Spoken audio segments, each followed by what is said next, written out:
आपने बहुत सारे फ़ोटो देखे होंगे।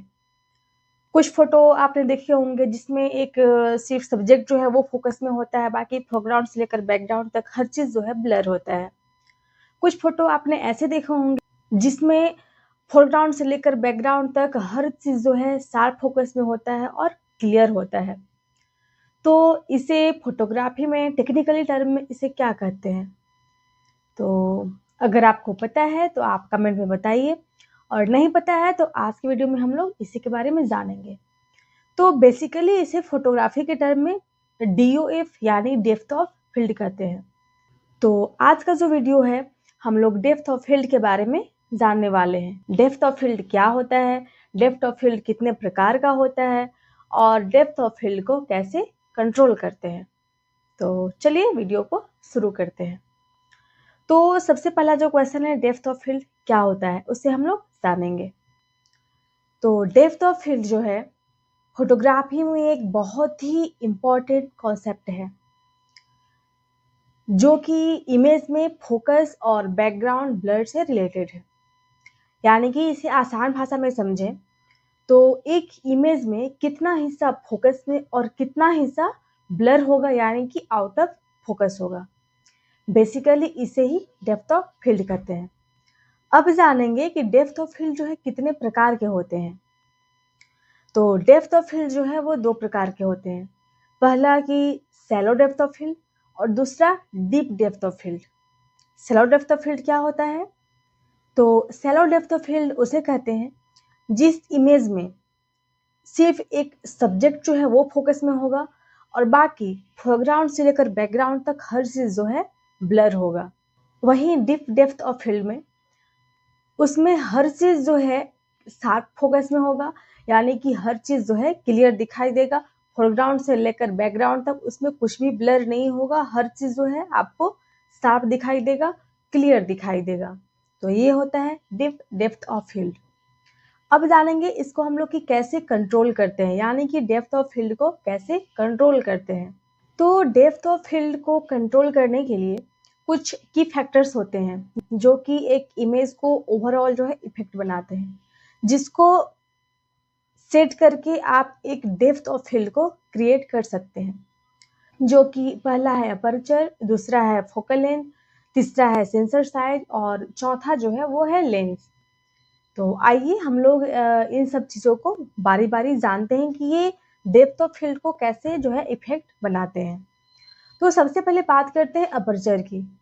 तो देखिए, अपर्चर अगर हम लोग बड़ा रख के फ़ोटो लेते हैं यानी कि अपर्चर बड़ा कहने का मतलब कि एफ नंबर जो है छोटा रखते हैं जैसे 1.8।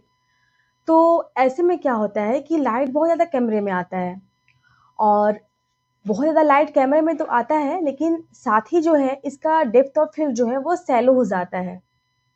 यानी कि पिक्चर का एक सब्जेक्ट जो है वो शार्प होगा, फ़ोकस में होगा और बाकी जो है फोरग्राउंड से लेकर बैकग्राउंड तक हर चीज़ जो है ब्लर आएगा। इस टेक्निक का यूज़ जो है पोर्ट्रेट्स में ज़्यादातर किया जाता है। वहीं दूसरी ओर अगर हम लोग अपर्चर को छोटा रखते हैं यानी कि एफ वैल्यू जो है उसको बड़ा रखते हैं, तो लाइट तो कमरे में कम आएगा, लेकिन साथ ही साथ ये जो है एक डीप डेप्थ ऑफ फील्ड देता है। यानी कि फ्रेम में जो भी चीज़ है वो आपको शार्प फोकस में रहेगा, क्लियर दिखाई देगा।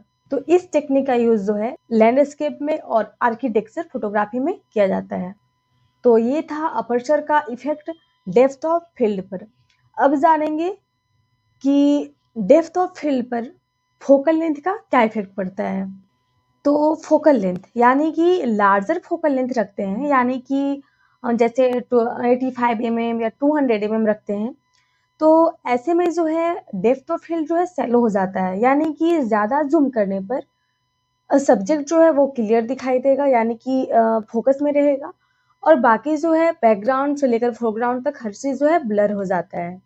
तो अगेन इस टेक्निक का यूज़ जो है टेलीफोटो लेंसेज, पोर्ट्रेट्स या वाइल्ड लाइफ फोटोग्राफी में किया जाता है, जहाँ पर एक सब्जेक्ट को दिखाना इम्पोर्टेंट होता है बिना बैकग्राउंड डिस्ट्रैक्शन के।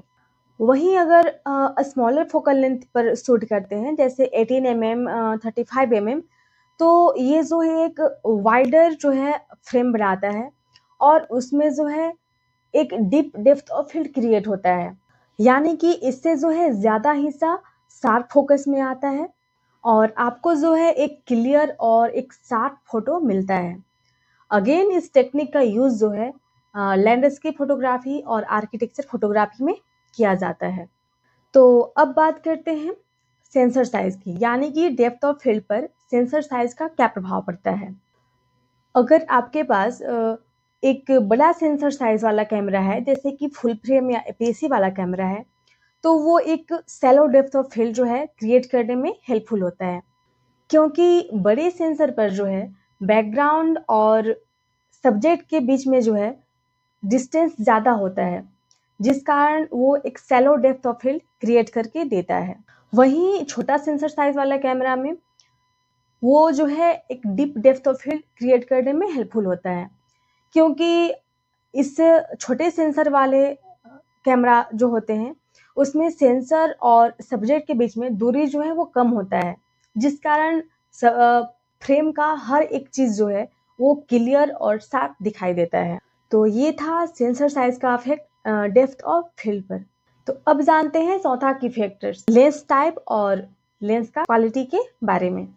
तो प्राइम लेंस जो होता है, जिसमें कि फिक्स्ड फोकल लेंथ होता है, तो अगर उससे हम लोग शूट करते हैं तो वो जो है एक शैलो डेप्थ ऑफ फील्ड जो है क्रिएट करके देता है।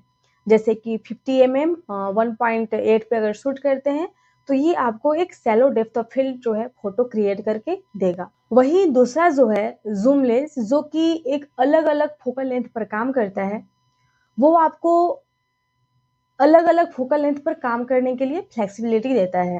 Wide angle shots, zoom in shots और deep depth of field create करने के लिए।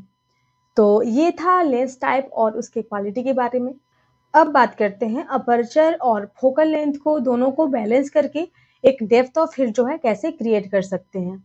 तो देखिए, अगर आप बड़ा अपर्चर रखते हैं और बड़ा फोकल लेंथ रखते हैं, जैसे कि बड़ा अपर्चर कहने का मतलब कि 1.8 और बड़ा फोकल लेंथ यानी कि 85 mm यूज़ करते हैं, तो आपको जो है एक शैलो डेप्थ ऑफ फील्ड मिलेगा, जो कि पोर्ट्रेट्स में और टेलीफोटो लेने में बहुत ही कारगर होता है।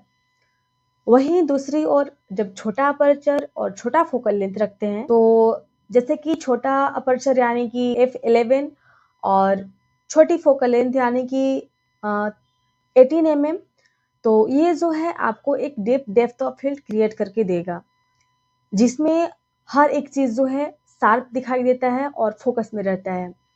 इस टेक्निक का यूज़ जो है हम लोग लैंडस्केप में करते हैं और आर्किटेक्चर फोटोग्राफी में करते हैं।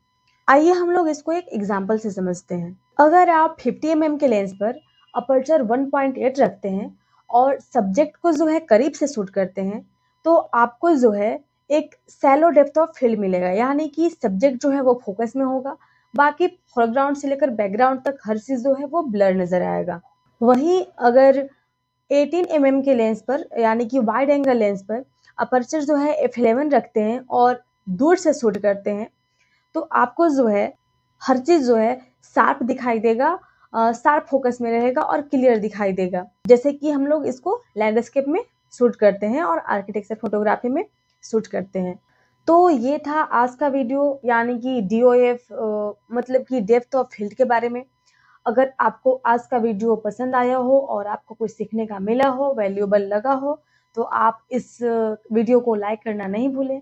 और आपको ज़रा सा भी कुछ क्वेश्चन हो इस वीडियो के बारे में, या कहीं गलती नज़र आया हो, या फिर आपके पास कोई प्रश्न हो, तो आप कमेंट में कर सकते हैं, मैं उन कमेंट्स का रिप्लाई दूंगी। तो चलिए, आज का वीडियो में इतना ही। मिलते हैं अगले वीडियो में, तब तक के लिए राधे राधे।